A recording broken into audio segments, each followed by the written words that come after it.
ज्ञान the treasure में आपका स्वागत है। और हम आपको बताएंगे जन्म के 6 प्रकार।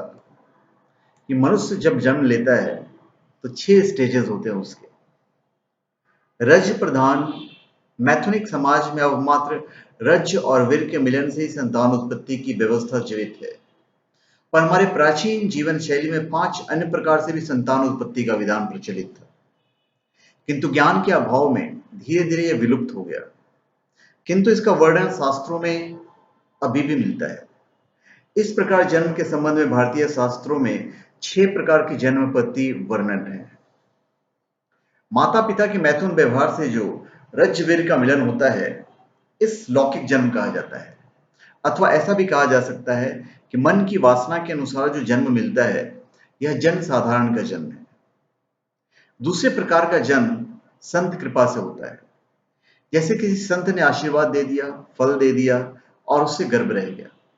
तप करें, जप करें, दान करें, अथवा किसी साधु पुरुष के हाथ का वरदान मिल जाए, उस वरदान के फल से जो बच्चा पैदा हो, वह जन साधारण के जन्म से कुछ श्रेष्ठ माना जाता है। उदाहरण के लिए भागवत में आता है कि धुंधुकारी का पिता एक सन्यासी के चरणों में गिरकर संतान प्राप्ति हेतु सन्यासी से फल लाया। वह फल उसने अपनी पत्नी को दे दिया, तो पत्नी ने प्रसूति पीड़ा से आशंकित होकर अपनी बहन से कह दिया कि तेरे उदर में जो बालक है वह मुझे दे देना। यह फल मैं गाय को खिला देती हूँ और पति को तेरा बच्चा दिखला दूंगी। ऐसा कहकर उसने फल को गाय को खिला दिया।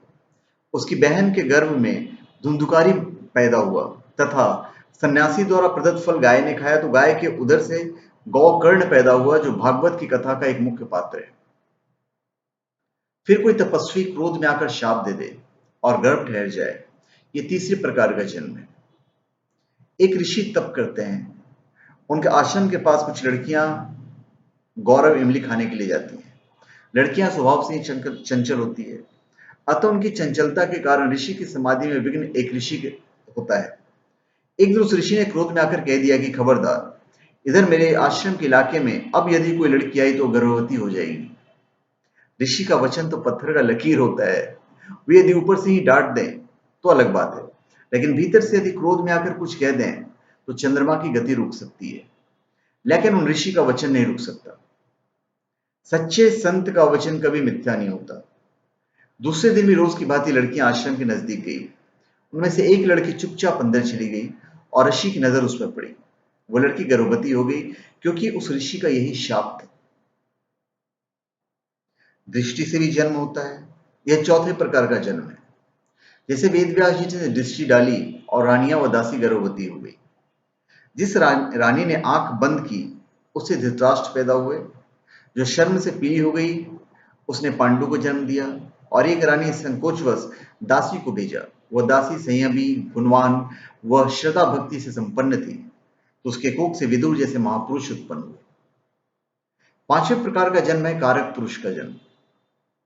जब समाज को नई दिशा के लिए अलौकिक रीति से कोई बच्चा जन्म होता है, तो हम उसे कारक पुरुष कहते हैं। जैसे कबीर जी। कबीर जी किसके गर्भ से पैदा हुआ यह पता नहीं है। नामदेव का जन्म भी इसी तरह का था। नामदेव की शादी करते ही विधवा हो गई। नामदेव की मां शादी करते ही विधवा हो गई। पति सुख से मिला ही नहीं, वो मायके आ गई। उसके पिता ने कहा, तेरा संसारी पति तो इस दुनिया में है ही नहीं, अब तेरा पति तो वह परमात्मा ही है। तुझे जो चाहिए वो तू उसी से मांग ले, उसी का ध्यान चिंतन कर। तेरे माता पिता सखा स्वामी सब कुछ वही है।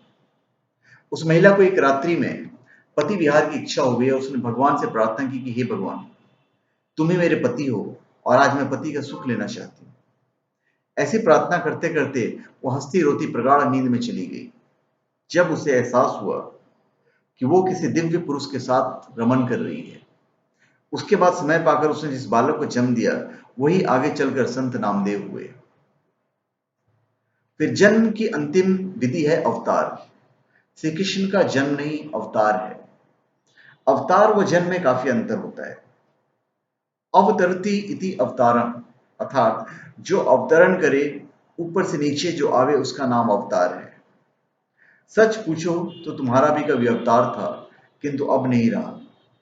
तुम तो विशुद्ध सच्चिदानंद परमात्मा थे सदियों पहले और अवतरण भी कर चुके थे, लेकिन इस मोहमाया में इतने रम गए कि खुद को जीव मान लिया, देह मान लिया।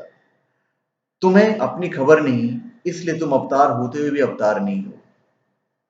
श्री कृष्ण तुम जैसे अवतार नहीं है, उन्हें तो अपने शुद्ध स्वरूप की पूरी खबर है और श्री कृष्ण अवतरण कर रहे हैं।